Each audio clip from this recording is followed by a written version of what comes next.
A very warm welcome to everyone tuning in. I am Sai Priya from Foundation of Democratic Reforms, joined by my colleagues. This year has been an interesting learning experience for all of us. As the world started bouncing back, we were forced to figure out the new normal.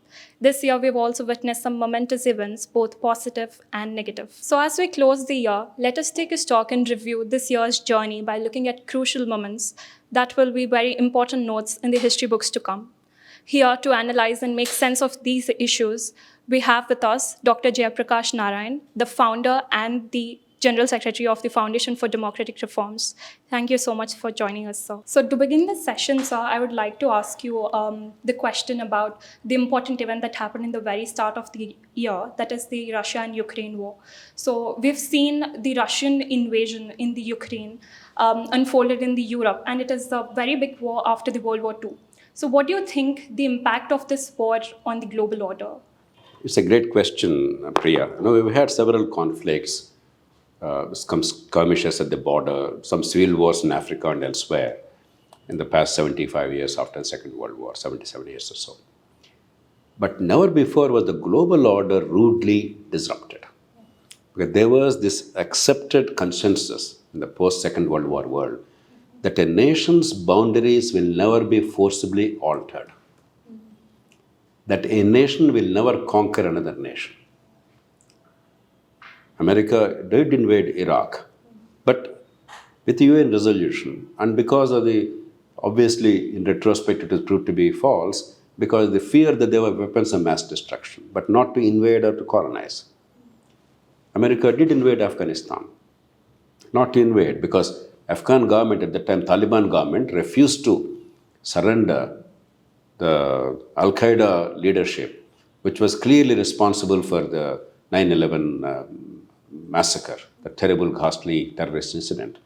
India did enter Bangladesh, then East Pakistan, but with the clear intention to liberate in the context of tremendous human rights abuse, mass migration, and tremendous amount of persecution of the Bengalis. And once we liberated, Indian army came back. So it's not that there were no skirmishes. It's not that even territory was not occupied, but it was a temporary thing. Whereas this is with an avowed intention of extinguishing a nation, recognized internationally as an independent sovereign country, including by the erstwhile Soviet Union or Russia, the post-Soviet countries. In that sense, it's a rude awakening for the world. That it happened in Europe, which has seen so many wars, and which has been the primary cause of either the League of Nations after the First World War or the United Nations after the Second World War. The primary objective is there shall be no war in future. That it happened in Europe, which is allegedly the more civilized part of the world with enormous experience in running institutions and global order, it is actually shocking. Therefore, it has profound impact on all of us. If today might becomes right, if anybody can invade any other country, there are no basic rules of the game, then we are inviting disaster. Global chaos, global violence, global anarchy, and a complete breakdown of global order will happen. Because you like it or not, nation-state system is still the fulcrum around which the global order is built. Maybe in a century's time, we don't require nation-states, I do not know. But at this point of time, you cannot envisage global order without acceptance of nation-state system, therefore sovereignty of the nations, therefore the integrity of the nations, and therefore protection of the boundaries of the nation and inviolability of a nation's territorial integrity. And I think all that is rudely shaken by Russia, which is seen as the responsible power, because whatever be the problems during the Cold War, the United States and NATO powers and the then Soviet Union acted with a great deal of responsibility and restraint. That restraint is completely broken. Therefore, it is a frightening issue. And if goes unchecked, there could be extremely grievous consequences to the world. So you've talked about the global order, and also the sovereignty. So this war is also a threat to the peace and the international cooperation in general. So I think the Russia has underestimated the democratic power of the Ukraine. So what do you think? Like the Ukraine is putting up a great resistance to its surprise, to Russia's surprise. So is this because of the democratic spirit that Ukraine has, that it is resisting the Russian onslaught and the power it is getting from the major democracies across the globe, like the support it is getting. Do you think it is able to resist this war because of the democratic spirit it holds? I think it's not merely democratic spirit, certainly that is there, but I think a combination of things. Ukraine, as we witness every day on television, perhaps represents the best of nationalism. What is nationalism? A shared sense of history, typically but not necessarily a language, which is a umbilical cord and a bond for all of them, but there are multilingual countries like India. Then a shared culture and religion, often they go together. All these apply to Ukraine. And obviously, as you said, a fierce sense of independence and freedom. And that's why when you watch Ukrainian leadership or Ukrainian citizens or journalists or scholars or their elected representatives or local governments speak on television, you see a remarkable commonality of spirit.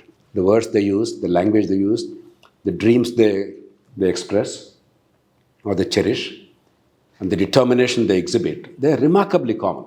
That means there is a tremendous national consensus. That is true nationalism. It's not merely jingoism. Because in the face of tremendous adversity, here is a nation of 40, 50 million people, which is showing remarkable common purpose. Because there is a sense of common fate. And Ukraine is not a particularly well-governed country. In the past 25, 30 years, there were so many complaints of corruption, monumental corruption, oligarchies, and political upheavals, etc., etc. Despite that, I think the nation found tremendous sense of unity and purpose. And probably the nation also found a tremendous leader, a totally unexpected, outstanding leader who never had any political experience. But I think in many ways, it's an instruction manual for all of us, how a nation is built and how there is a sense of common fate binding people and how the people as one respond when their collective survival is under threat. I think it's a marvel. It's a source of inspiration for all of us. And most of us, particularly for democratic societies, we feel strongly. That perhaps comes also from a sense of collective danger. The common purpose is not merely about the past or the present, it's also the fear that if the might of Russia goes unchallenged, then Ukraine as a country, as a society, as a culture, as a civilization, they will cease to exist. So in that sense, the bridges are burnt, life or death. So the next question I would like to ask is about the impact of this war on the democratic world order. So how is it going to impact, like of course in a negative way, but what are the consequences that the democratic world order have to live with? I think it will have a profound impact. It will have a profound impact in two respects. Before coming to democracy, after all, what is it Ukraine wanted? Whatever be the excuses offered by Russia, Ukrainian people said, we are self-governing and our nation will decide who our allies will be and what kind of decisions we take. Russia is saying you have no business to take decisions about your own future. So it is fundamentally about a nation's existence and sovereignty. And what is the reason why Ukrainians are so firmly opposed to Russian domination? Because you have two models, very much like in the Cold War world, a model of free trade, economic prosperity, freedom and democracy, and a model of authoritarianism, the might of the armed forces, and control on external domination. Ukrainian people have clearly chosen a model that makes sense anywhere in the world, and particularly in modern Europe. That is free trade, economic growth, global cooperation, but national sovereignty and self-determination. And if Ukraine is not allowed to succeed, if an authoritarian regime, not by persuading the people, but by the force of the arms, can subjugate a whole population, if there is no self-governance, there is no democracy, there is no self-determination, they cannot make decisions for their future. That means not only is the global order, as you know, is dead, but the notion that the people determine where their nation goes, that's going to be dead. And if you notice, post-1991, after the Soviet Union broke up, after the Berlin Wall fell in 89 and 91, there was a surge in democratic temperament across the world. Most countries seemed to go towards democracy. There was no full-fledged democracy and free elections. But countries became more liberal, more responsive to public opinion, gave voice to the the people and respected it by and large, and there was a broad consensus. Unfortunately, in the last 10 years or so, suddenly that seems to have broken down. The elite consensus in the world about the need for freedom and democracy and free trade, that has declined. America under Donald Trump is the most important example of that. It's not merely one individual of Donald Trump. There are economic and social forces and demographic forces that are driving some of these societies. So there are deep-seated insecurities and fears. Now, in that context, Ukraine suddenly united at least the Western Europe, Northern America, and much of the rest of the truly democratic world.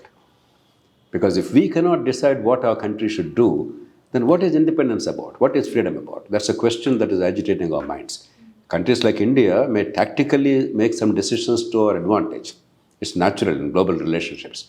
But you ask any serious Democrat in India, they would not be able to endorse what Russia has done.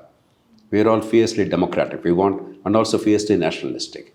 So in that sense, democracy's resurgence is now seen. And if that fails, if the collective will of the democracies of the world, particularly richest countries on earth, which also have technological edge, if they don't prevail, then I think to that extent, the democratic order in the world will suffer a serious setback. And therefore, I hope there has to be peace eventually. You cannot extinguish Russia, you cannot extinguish, and you should not extinguish Ukraine. There have to be acceptable and honorable peace. I hope that honorable peace will not be to the detriment of Ukrainian people, because that will send a terrible signal. All of us must genuinely hope for, wish for, and work for, to the extent that we can, at least as nation states, a peace with honor for the Ukrainian people. My question is regarding China. In China, we can see there's a different political setup where the power is centralized at the union or the central level. But still, the China was able to emerge as an emerging economy. So my question is democracy inimical for the economic development, or is it inevitable for economic development? Great question, Arjun. One of the popular themes of discussion in the world in the past 30, 40 years is that democracies probably cannot grow fast, particularly emerging democracies. The notion is that democracy is a great experience, culture, and history. Mature democracies, as they're called, they probably could grow, but other countries probably cannot grow as democracies. And therefore, they cite examples like China is the most spectacular example in the past 30, 40 years. Taiwan, it's a remarkable success story, but early part of it is authoritarian. South Korea, now they're democratic, but for 20, 30 years, under Park Chung-hee, etc., they were autocratic, authoritarian. And to some extent, though it's not entirely an authoritarian model, but a semi-authoritarian model of Singapore. And these examples particularly reinforce the image that democracy and development don't go together. I would argue against it. I think it's a complete misreading of the situation. Whenever these countries acted democratically, rationally, and sensibly, they did very well. Whenever they acted in an authoritarian manner, as a dictatorship, they spectacularly failed. Take China, which is a comparable country to India, as an illustration, because it's large in size, ancient in history, diverse in society, very much like India in many ways. China tried authoritarianism. Mao Zedong's rule, until Deng Xiaoping came, was unadulterated authoritarianism with populism. The Great Leap Forward was a great illustration of what authoritarianism could do to a society. And between 1958 and 61, because of authoritarian policies which are not countered by the society or the players in the state system, about 20 million, more than 2 crore people died of starvation. Because they were authoritarian, they simply subjugated the people, shut them up. It was a spectacular failure, not success. Take the Cultural Revolution. More than 90% of the nation's cultural and intellectual assets, the human assets or the cultural assets, their heritage, was destroyed in the name of Cultural Revolution. People, including Deng Xiaoping or the current president, Xi Jinping, they all suffered during Cultural Revolution. And the country suffered severe setbacks. And from 48 to 1978, despite some other sound policies which are typical of socialist societies, namely education spreading, some minimal health care available, etc., despite that, China's per capita income was lower than India's. It was only when they embraced the democratic principles in organization of certain elements of the state structure. They may not be a democracy as we traditionally understand elections and freedom to speak whatever you do or demonstrate. But they were democratic elements, decentralization. Decentralization of power is a democratic element, whereas centralization is an authoritarian element always. Orderly succession, that is democratic. Authoritarianism is by the force of the gun. Mao Zedong's slogan is power comes from the barrel of the gun. Orderly succession of power. Rational public policy. There are think tanks which go into evidence and logic and come up with various sets of options. And then the party leadership decides what is the policy. So a rational approach to public policy. Meritocracy, not the leader's son or a protege, but meritocracy. People tried and tested, not only with educational skills and background, but also experience in running affairs in the public domain. They are allowed to flourish. So once they brought in these elements, China has succeeded. Chinese local governments today, for instance, spend about 40-50% of the total public expenditure in the country. In India, it's 3%. That means, however painful it is to accept, we in India must recognize that in some respects, China is far more democratic than very highly centralized India. So our notion that democracy means vote and shout. You vote without an understanding what the vote means oftentimes. It's more of a celebration and a jamboree. And you protest from next day onwards. We think these are the only elements of democracy. Yes, they are necessary for democracy, but they are not sufficient. There are other conditions which China is probably fulfilling, even if they are not fulfilling the elections, universal franchise and elections at every level, and this complete freedom of expression. So I would not agree with the notion that dictatorship is necessary for development. So my next question is, recently we have seen protest in China, like a protest against current policy of lockdown policy. In that protest, they were asking for freedom of speech and they were asking freedom of press.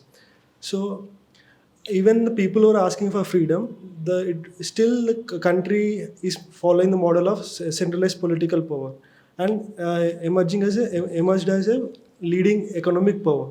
So is China is an exception of following such kind of model, or is it sustainable in the long term? The model which is following, China is following. No, there are two elements in this. Deng Xiaoping evolved an extremely sound model, slowly democratizing society and his own party, liberalizing the climate in society and the state.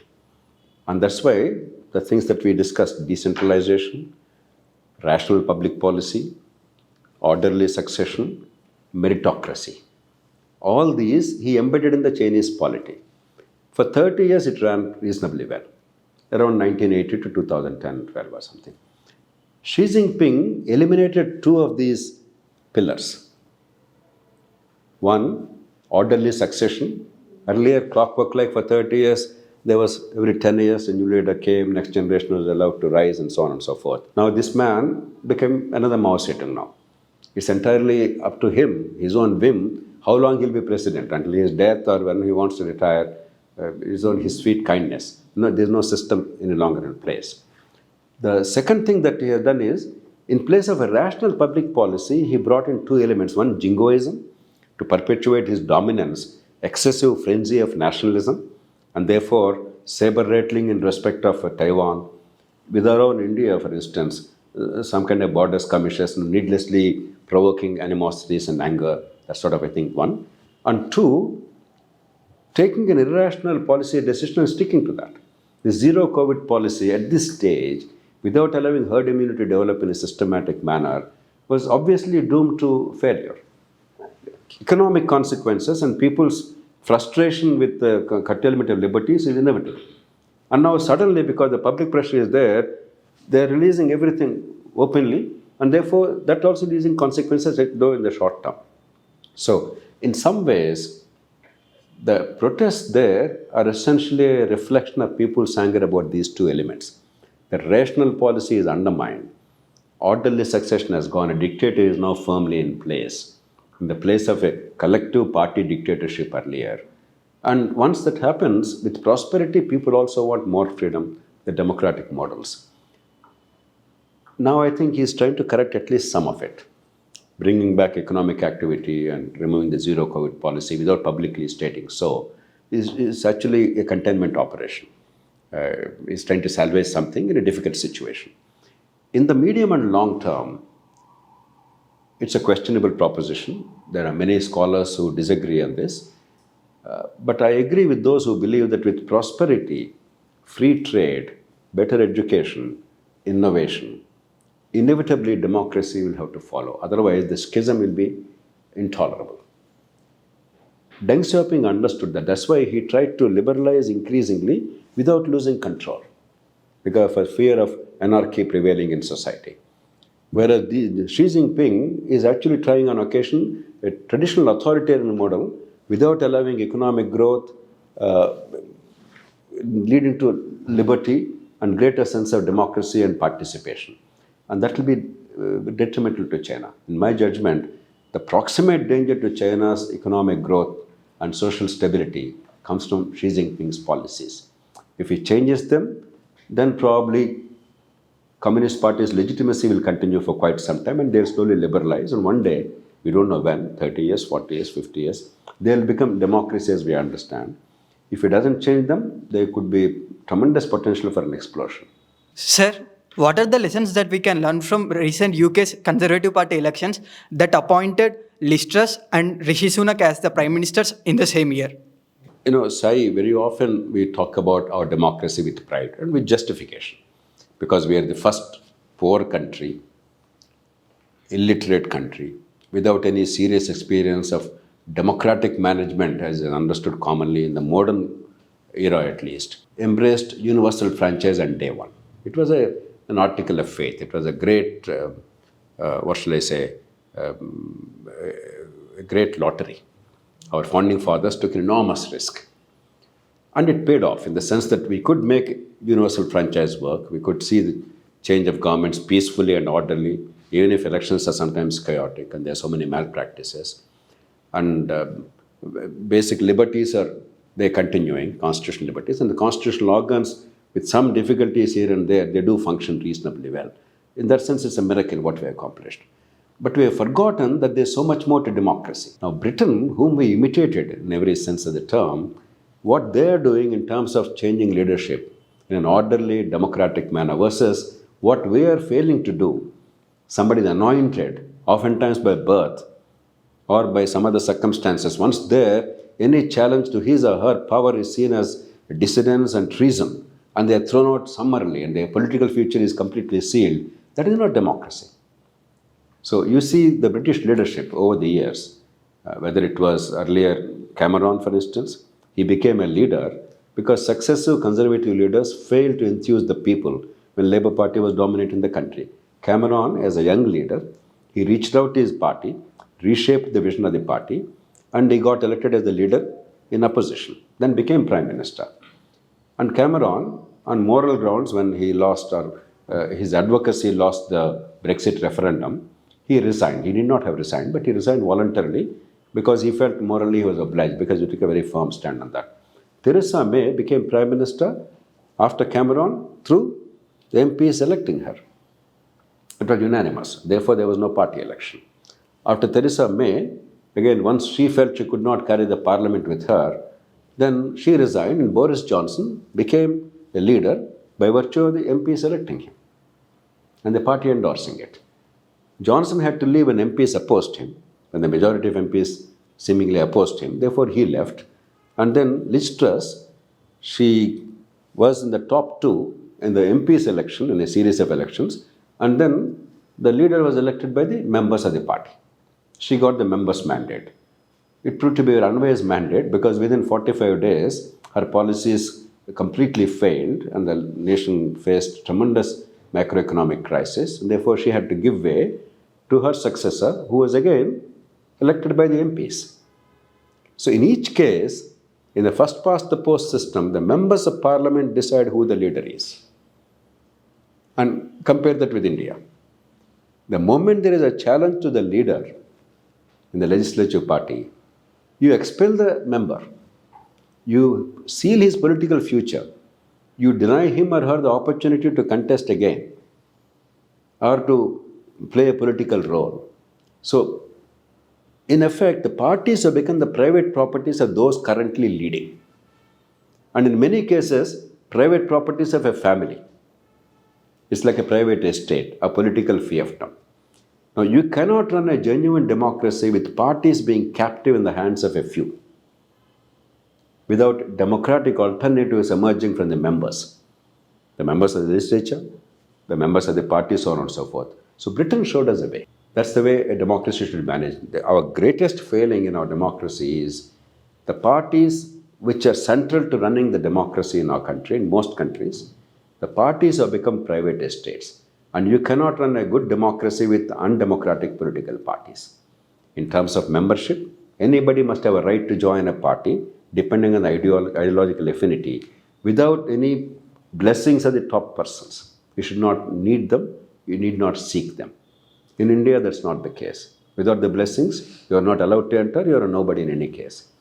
Two, a member must be able to rise to any level in the party. That means leadership must be chosen by the members. In India, we simply don't have it. Recently, Congress party made an effort, half-hearted effort, because when somebody who is not entirely seen to be kowtowing the ruling family in Congress party, they mercilessly got him defeated. Publicly sent a signal that Shashi Tharoor is not their preferred candidate, whatever be their words. Their actions spoke louder than words. And after the organizational election is over, he is completely marginalized, which is amazing. When within the party you compete for power, somebody gets power, somebody doesn't. But you don't marginalize the person who did not get that power. That is no longer democratic. If winners punish the losers merely because they lost the election, it's no longer democratic. So even the half-hearted effort made in the Congress party, they're not able to carry it through.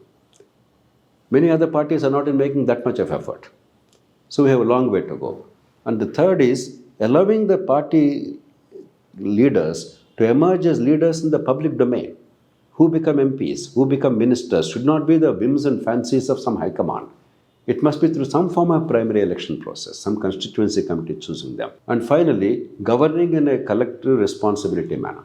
Not the prime minister or the chief minister of the state presiding over everything, the rest being ciphers. That's not Westminster model of democracy. There must be collective responsibility of the cabinet. So we have to learn a great deal. Merely using those expressions and having some constitutional mandates are not enough. We must genuinely imbibe the democratic culture. Britain, I think, teaches us that. Sir, what are the historical events that led to the present situation in our country? I think what happened was our very success during freedom struggle in the first generation, that became a problem. We had a galaxy of exceptional leaders. I cannot think of another country, with the sole exception to some extent, not fully, of United States. US during the formative years, 1760s and 70s, 70s and 80s, they had a galaxy of leaders. Probably we had many more leaders during our freedom struggle in the first generation, but they had some leaders. The number may not be as many as in India, but they had leadership. Otherwise, there is no other parallel. Exceptional leadership from every part of the country, length and breadth of India, all languages, genders, castes, regions, religions. And these were men and women imbued with a sense of idealism, highly westernized in terms of values and exposure, influenced by French Revolution's ideals, very well read, very learned. And the art of liberal democracy was part of their DNA. Because of that, we assumed that's the way it would happen as a culture. Because of moral values and the stature of the people, it will happen as a culture. We did not realize that we have to institutionalize some rules and practices about leadership. I mentioned 4 things. Entry into the party, rise in leadership positions within the party, then choice of candidates, and ability to change the leadership, and party funds, for instance, transparency. So they did not institutionalize the rules.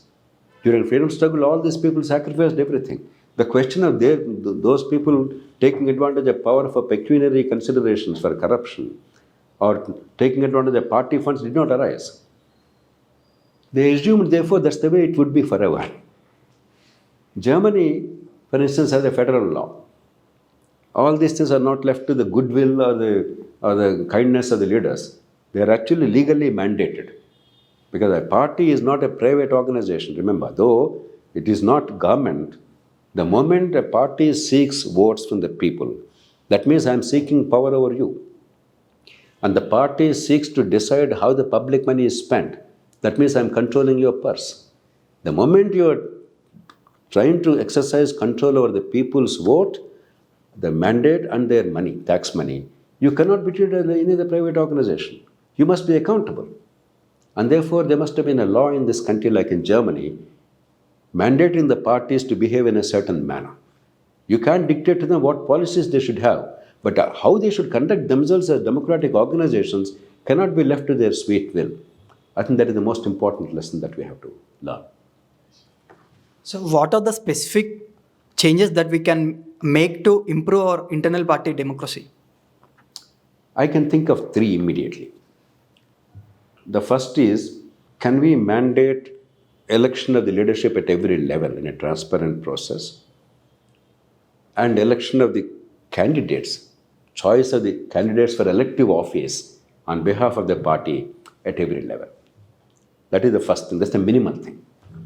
The second is, we already have a good funding law. In fact, FDR and Lok Sabha movement have played a creative role in getting that law enacted. But over the years, unfortunately, there have been some distortions.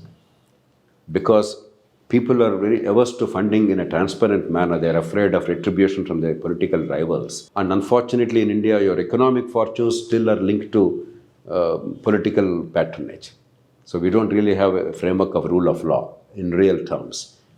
For that reason, they brought in a very unfortunate mechanism, and that is the secret bonds, political bonds, electoral bonds.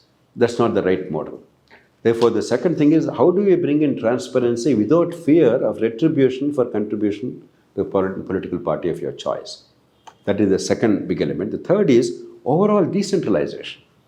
Because in India, such a large and diverse federal country, even if you do these two things very well, it's not enough. In a very centralized model, if the aspirations and the talents are not fulfilled of so many members, no, there's so many bright young people who want to play a political role, and that's the way it should be in a democracy. And how can they show their talent? How can they become prominent leaders? How can they actually make a difference in the public domain? If you want to be leader of a major state or a nation, that takes decades for people to know you. Supposing local governments are really powerful, effective, you can transform them in your vision if you get the people's mandate locally. Then a large number of leaders will automatically emerge. They're there, they exist. Their talents will be harnessed. And once people know who they are and what they have accomplished at local level, they can rise. So there is actually a mechanism by which the finest talent can be nurtured in society.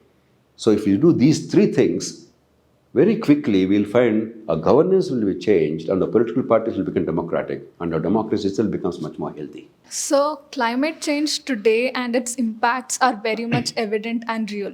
It is growing to become a serious concern. So, firstly, what are the impacts of climate change on our country? Now, many people argue differently, but the vast majority, as we know, of the scientific opinion is that climate change is real. It has profound and potentially grievous consequences to our livelihoods, lives, and the whole global environment. There's no question about it. And already, anybody who is following the news in North America in the last few days, I never heard of a bomb cyclone until that time. Minus 45 degrees Celsius in places like Montana, for instance, or Minneapolis, and so on and so forth, Minnesota, etc. We can see it's real.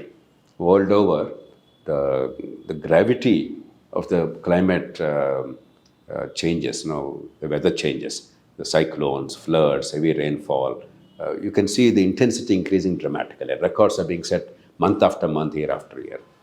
India may be slightly better off, at least for the time being. It appears that our rainfall will increase without any grave consequences in terms of the temperatures otherwise. But that's a local thing. I don't know how long it will last. But in general, it's clear that climate change is here. And therefore, we have to adapt to that. We have to do our best to try and minimize the temperature increase. And we have to also learn to adapt it, because already it's late. Even if we now stop further CO2 emissions, already I think we are about 1% or 1.5% above the average in the earlier era. And in India, you see three patterns. One, monsoons have become heavier but more erratic. Sometimes delayed monsoons, sometimes early monsoons. Overall rainfall may increase, but uneven rainfall, etc., etc. As a consequence, tremendous flooding and damage to not only crops but urban environment, households. And Pakistan has seen perhaps some of the gravest floods in recent times. This year, Pakistan's flooding was incredible. 10 years ago, they had similar flooding in Pakistan. 2010 or 2011, they had again similar flooding there. Impact in the whole country, and Pakistan is not a small country. It's a fairly large country, one of the 10 large countries of the world. So already we see the impact of that, of this unseasonal rainfall, uneven rainfall, and so on and so forth. And three, our agriculture and our cities are particularly going to be affected, because even if rainfall remains somewhat same or more, the unevenness or the untimeliness of the rains means that we have to now work out the seasons, agricultural seasons again. We have to understand what's happening, and the whole science and technology, agricultural practices, the agricultural seasons, they all must now respond to the climate change, because climate will not respond to your concerns. You have to now adjust to the climate. Urban, with increasing urbanization, we are still only at 30% urbanization, remember. It's going to be 60, 70%. That's part of modernization. Actually, India has the lowest level of urbanization for a large economy in the world. And this is going to grow dramatically. And therefore, the problem is going to be aggravated for the urban poor. And unless we really build the right kind of infrastructure and institutional mechanisms to manage the vagaries of nature, it will lead to tremendous amount of loss of life and suffering all over, particularly in cities. While we talk about climate change, it is also important to highlight the governance and infrastructural aspects of it. So, how has climate change affected different tiers in the country, that is, in cities, in small towns, and in villages differently? No, I entirely agree with you. See, sometimes I think we are taking shelter under the general expression of climate change, ignoring what we have to do.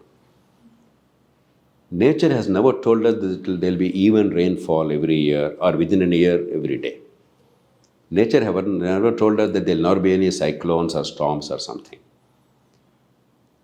We are now pretending horror and all sorts of things and blaming climate change instead of strengthening our capacity to resist the nature's vagaries. What is human civilization? Humanity is different from any other species because we learned collectively how to combat the vagaries of nature up to a point. Beyond a point, we probably cannot. So, unlike other animals, however cold it is, we learn to be warm.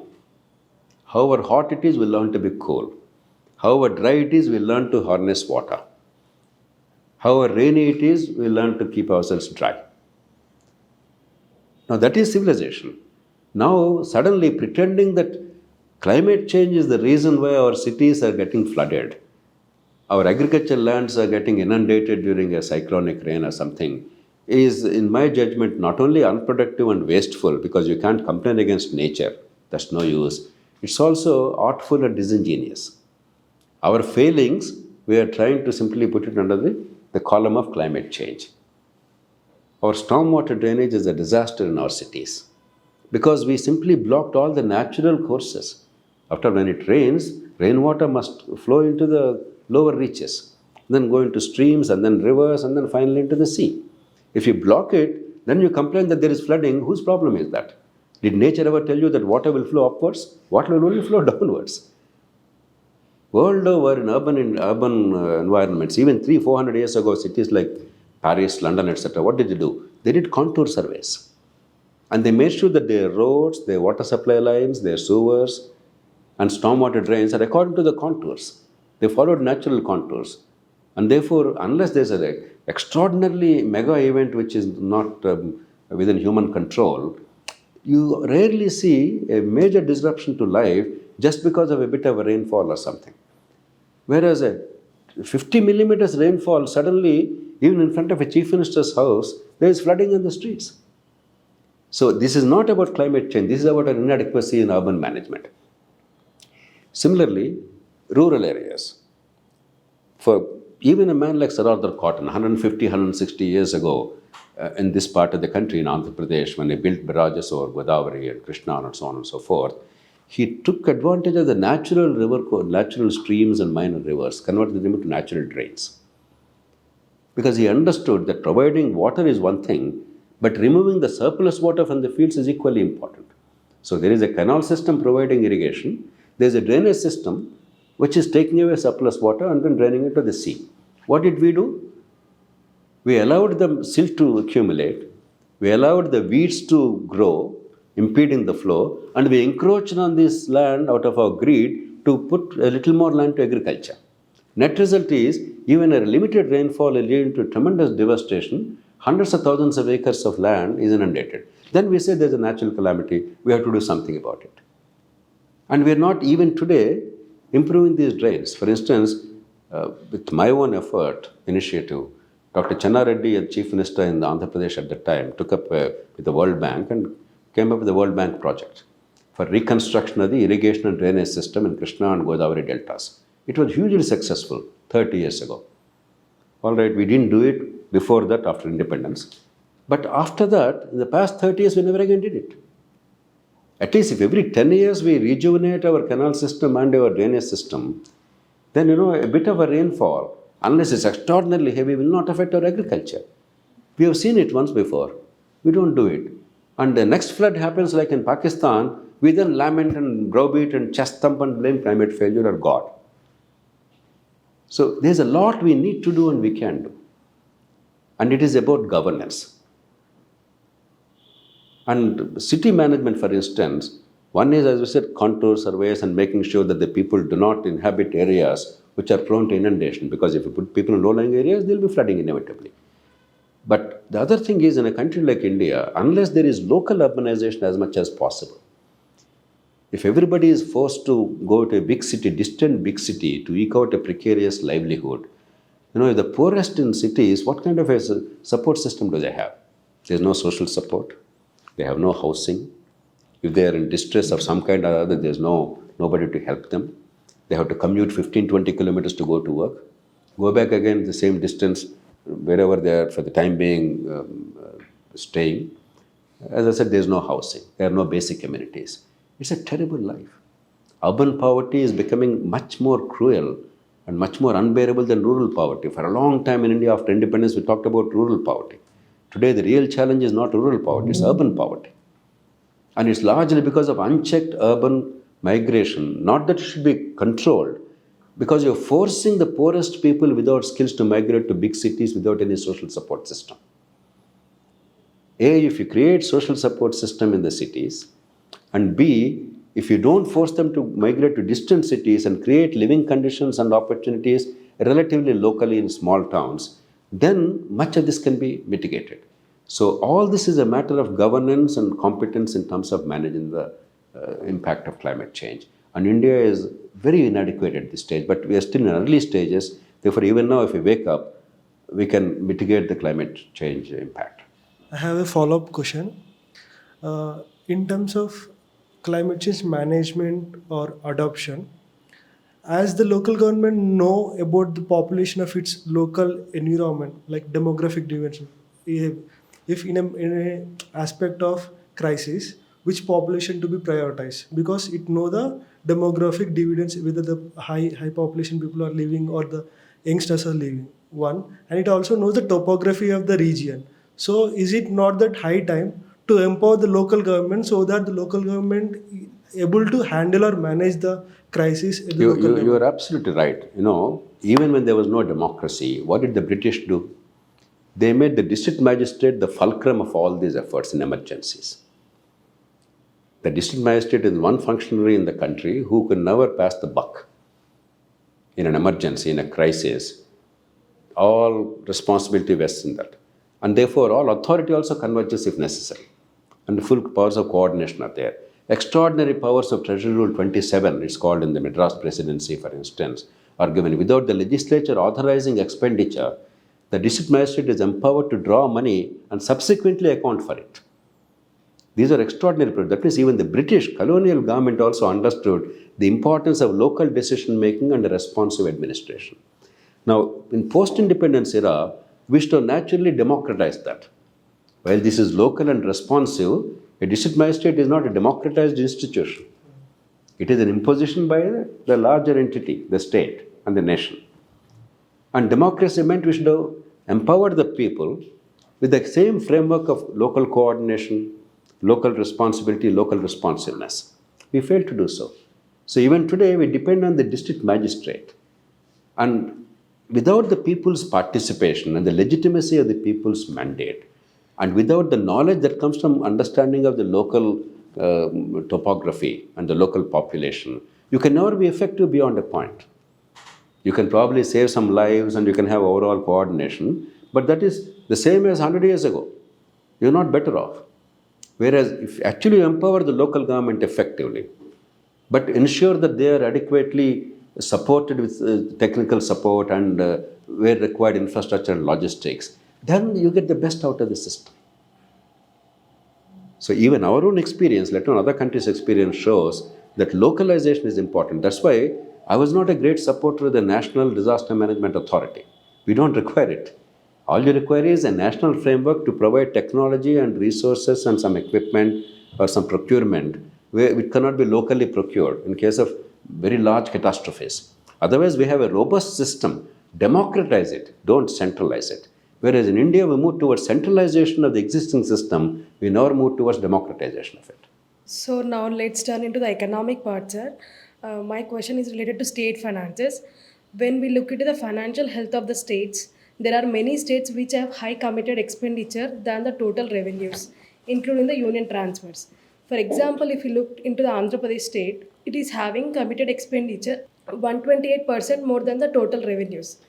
And there are many states which have high debt ratio. For example, if you take Andhra Pradesh, it is having 42%. So my question is this expenditure really going in a productive way? Navina, your answer is self-evident. The question answers itself. If you are spending 128% of your own revenues on committed expenditure which you have no control, you cannot stop it. Obviously, there is a danger signal. Some states have gone to 180%, 184%, 180%. And even if you take Government of India's transfers of all kinds, including centrally sponsored schemes, etc., states like Punjab have gone to 80% already. And in every election, whenever there is a change of government, or whenever there is a hope of winning an election, reckless promises are made, making long-term heavy commitments, disregarding the capacity of the state or the resources available. Sometimes even more dangerously, irrevocable legal commitments like switching over to old pension scheme without the pension being budgeted now. In effect, your generation, the younger generation, is burdened with the pensions for the services rendered for the current generation. Now, what moral or legal right does a government have to make a commitment for 30 years later, which is legally binding, cannot be reversed? It's not that a new government comes and changes policy, you cannot. It's out of your hands. So unfortunately, we are behaving as if there's no tomorrow. And winning elections is that's all that matters. It doesn't matter how we win. There is no purpose of election except getting into power for personal aggrandizement. Now, that's the reason why our constitution makers have very wisely provided for certain contingencies. I'm a great supporter of federal system. The states must be empowered. It does not mean that the states will act either autocratically or they will act recklessly, disregarding the future and destroy the future generations. The safeguards are available. We must start looking at them seriously and institutionalizing them, because otherwise, A, the country's economic growth will be a myth. We will fail spectacularly. And B, it is totally undemocratic. For this generation to burden the next generation without any volition on their part is undemocratic and unconstitutional in my view. So what can the states do immediately to overcome these revenue deficits? No, the good news is we are a growing economy. It's reasonable to expect that we'll grow at 7-8%. Even if 7% doesn't materialize, a consistent or average 5% growth rate is very much on the cards for us as a country. I would prefer 7-8%. Population also is tapering off. The kind of growth we have seen in population is no longer there. Therefore, the per capita income is going to grow faster. In such a climate, all you require is a bit of restraint. Because as income grows, overall GDP grows, along with inflation, some amount of 4-5% inflation is always there. the tax revenues for the governments at the union and state level will grow considerably, 12-13% a year. That means in 5-6 years, the income is doubled. Suppose the expenditure is contained either at the current level or don't allow it to go beyond another 15-20%, let us say. Because the 100 is becoming 200. So the 128% you're talking about will tomorrow become only 70%. Within 5-6 years, if we just exercise some restraint, some care. So that's the good news. If we're not a growing economy, if demography is not to our advantage like in India, suppose we're like Europe, this would have been a catastrophe already. Now there is a potential catastrophe but need not be a catastrophe, provided, and that's the important thing, not without doing something. At least you freeze the current expenditure, which can be controlled.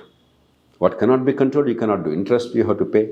Salaries you cannot stop. Pensions already committed, you have to pay. So what is possible, you at least freeze it. Don't go overboard. Each time add another 10,000 crores, 20,000 crores burden from each state. That much restraint to exercise. And two, have a more balanced approach, because you do require welfare. But welfare cannot be the sole purpose of the government. Government is there to fulfill the collective needs of the people. Therefore, what is required for economic growth? Infrastructure, quality education, healthcare, etc. So the focus must also be on those things so that investment is there, employment is generated, wealth is created, etc. That means at least, and this is the minimum principle, what's called the golden rule in economics, that is the borrowed money shall not be used for the current expenditure. That's how our families behave. Each of our families, whatever be the caste, region, religion, language, all our parents, our families, they go by that principle. That's why even in a poor country, we're all relatively okay. If our parents behave as irresponsible as our governments, most of our children have to be in the streets. So what our parents do in our families, our government must start doing. At least the borrowed money cannot be utilized for current expenditure. And there are enough constitutional mechanisms available for us to institute those safeguards and enforce them. We must enforce that.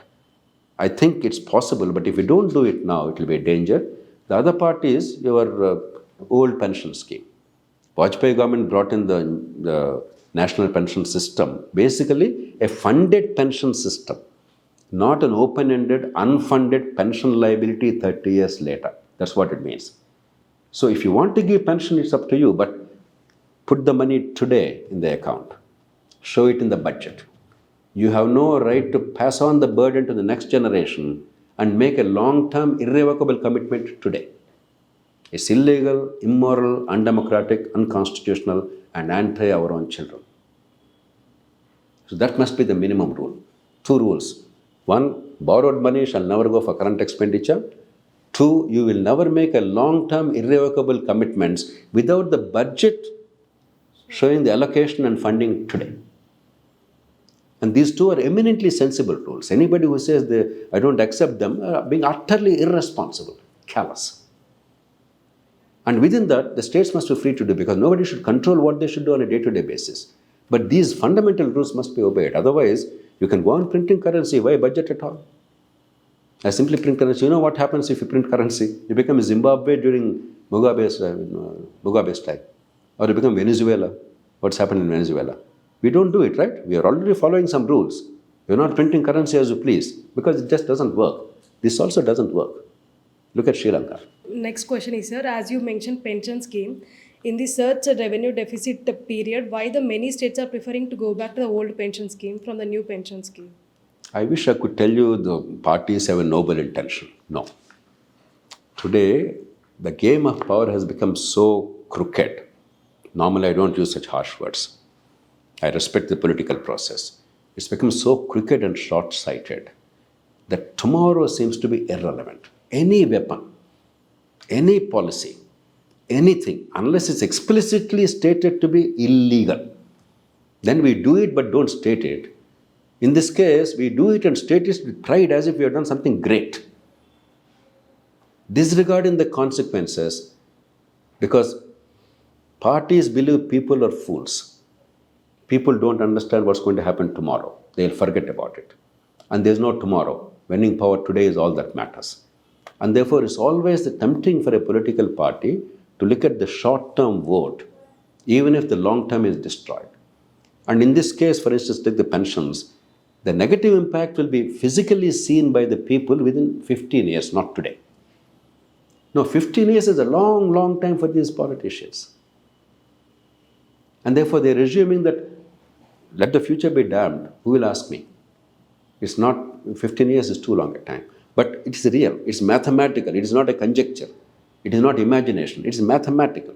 In 15 years' time, these governments will completely collapse. And therefore, we must safeguard those governments and those people today.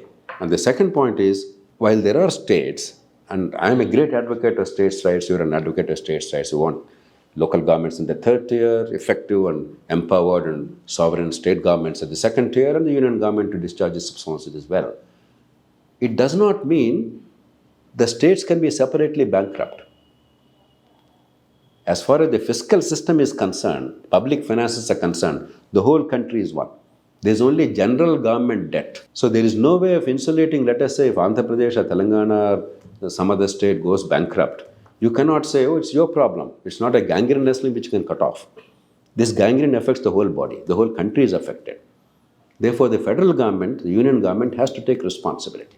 You can't abdicate saying there's a federal system. And that's why Dr. Ambedkar and his colleagues, K. Munshi and others, the constitution makers, clearly, very intelligently, with great foresight provided the mechanisms to ensure fiscal health in the states as well as the union. Sir, while staying on topic of the economy, if you could take a step back and look at the bigger picture, the global economic situation is turning more dire every day, with rising inflation, fears of recession, job cuts everywhere, and mostly the pandemic loss is yet to be fully felt. But still, India is projected to grow at more than 8% every year for the next decade. So why is this dichotomy there? Why do we seem to be cut off from what seems to be happening outside? Teja, I think it's because of two factors.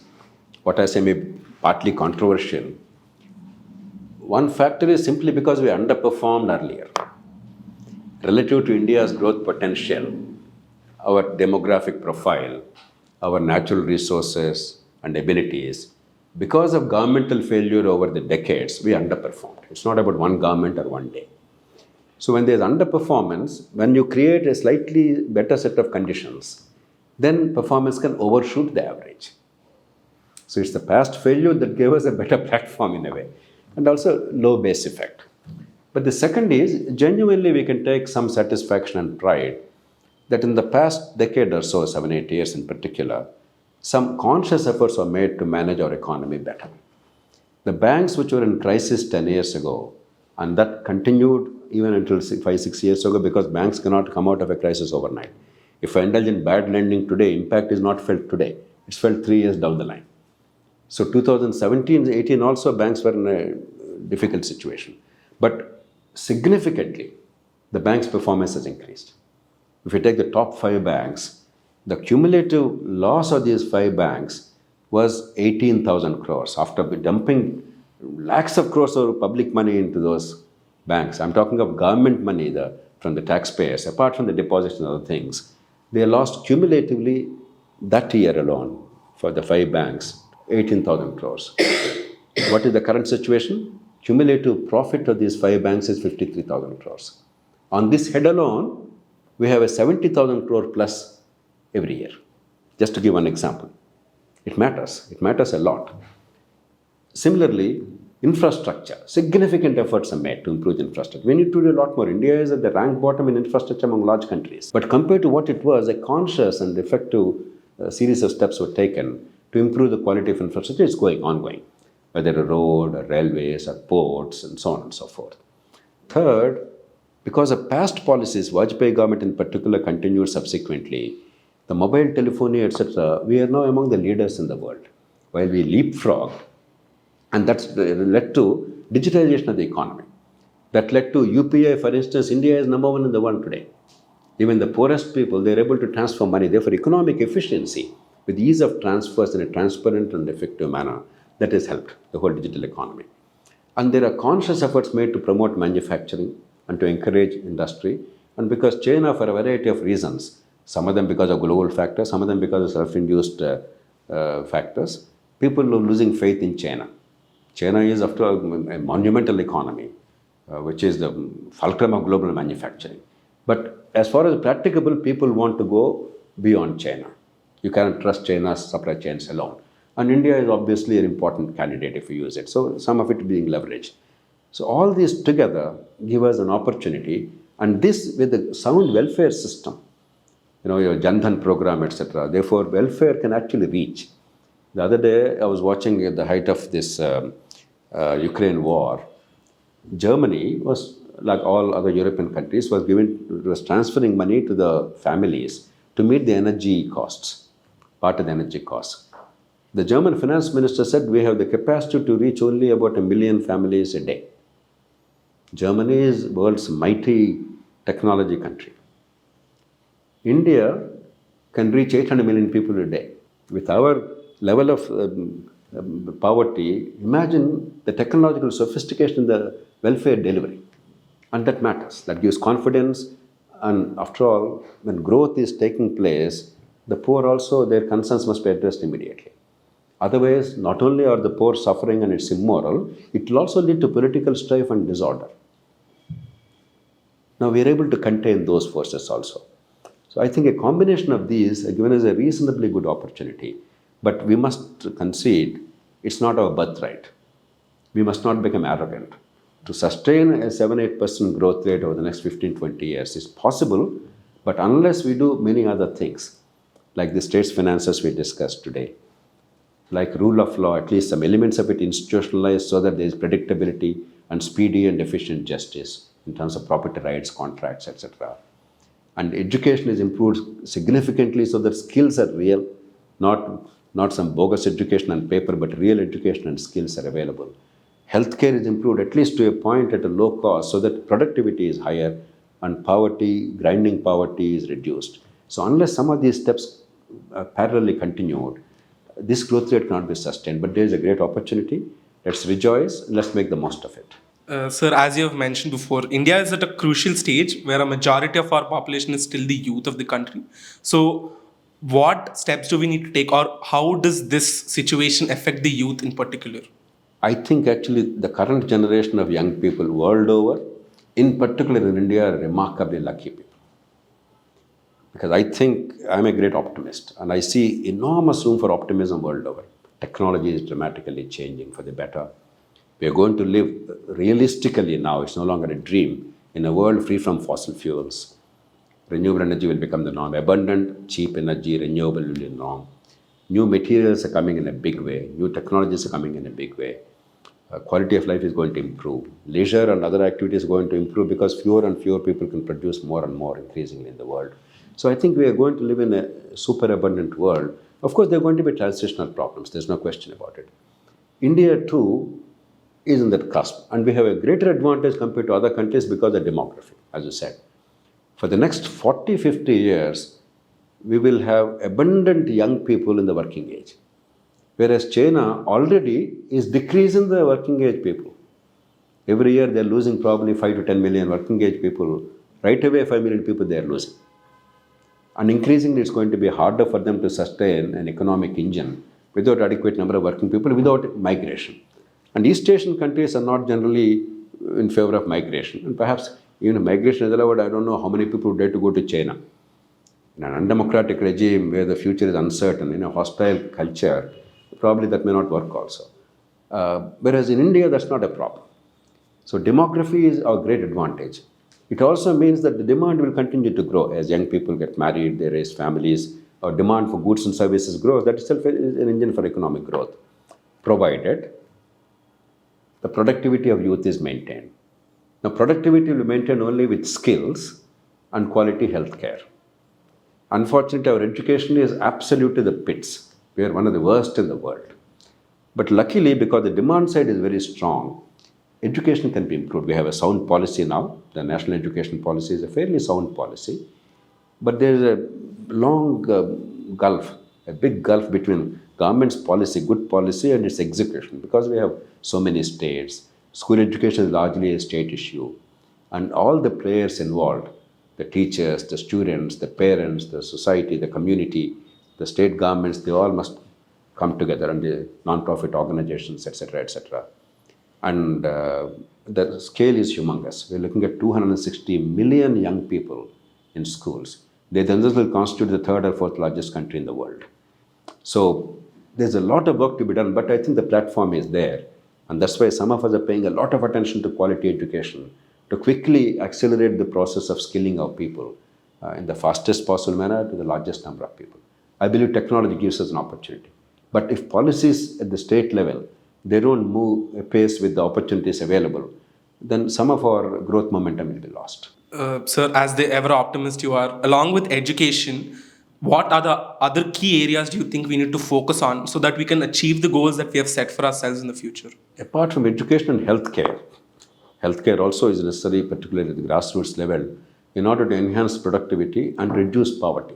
Because poor healthcare or inadequate access to healthcare and poverty, they are leading to 50 to 60 million people descending into poverty every year.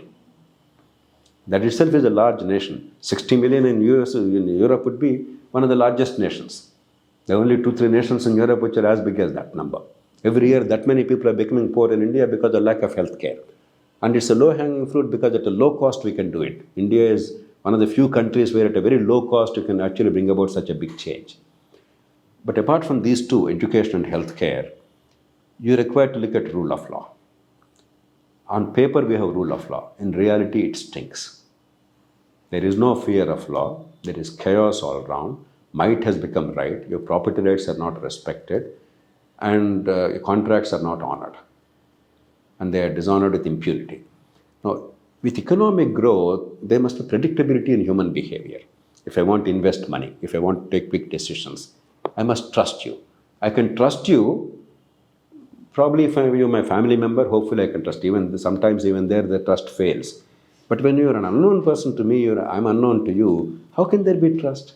How can you say, just trust me and do things? That's why rule of law is important. If there's an agreement, that will be honored. If it's not honored, very swiftly it will be resolved. And whoever has deviated will be penalized. And the person who has suffered some loss, it will be compensated. That confidence must be there. Or my property rights will be respected. So unless that rule of law, at least minimum elements of rule of law that are necessary for economic growth, they're quickly put in place, we will have a logjam. The next element is labor laws and regulatory framework. Even today, our psyche among our political parties is to treat every investor as a potential sinner. An investor, entrepreneur is a sinner. In our scheme of things, he is a bad fellow, evil fellow, like old B-grade Hindi films. Every entrepreneur, manager is a bad fellow. Every worker is an angelic fellow. Not true. Both are good people. Both are eking out a decent livelihood. Both are providing goods and services to society. Both are creating wealth. Both have to work in harmony. So this old-fashioned socialist binary vision must give way to a coordinated way. It's already happening, but the law has not kept pace with that. Similarly, other regulatory framework, even today, a lot of regulatory burden and a lot of penalizing people, harassing, extortion of money, corruption, even today they're happening. We all know that. That must be curbed. And finally, urbanization. Earlier we discussed in a different context. If this kind of a massive urbanization of unskilled people to distant big cities continues, the cities which are engines of growth will be choked. There will be a disaster, along with massive human suffering. Therefore, there must be conscious effort to promote good infrastructure and education, healthcare in small towns which are natural hubs for urbanization. And therefore, encourage, not by any diktats, but by natural economic forces, for people with low level of skills to migrate to small towns, have the benefit of the local culture and community and advantages of urbanization both, and fusing agriculture with non-agricultural activities, rural with urban economy. Big cities will continue to grow, but without big skills, why should a person with low level skills always go only to a big city? There's nothing more there available to him in a small place. Whereas if you're a film director, if you're a university researcher, probably you have to only go to a big city. So irrespective of skills, if everybody is forced to go to a big city, we may be fond of the so-called mega cities, but world over, they're trying to shrink the cities. 10 million cities are becoming now 7 million cities. Tokyo was at one time 10, 11 million. Now it is 7 million. New York at one time was bigger. Today it's only 7 million. Because they are creating other magnets of growth. So urbanization, we must reimagine urbanization, have in situ urbanization as much as possible. Once these steps are taken, these are very practical steps, affordable steps at a low cost, and achievable steps. If this much we do, I think our growth will be unstoppable for the next 20-25 years. We have reached to the end of this thought-provoking session. Thank you, sir, for giving us time and sharing your insights on this wide range of topics that affected our world and the country. So this session was enriching for all of us. We'll be churning out a lot in the upcoming year as well. We thank our viewers and we wish you a very happy and prosperous new year.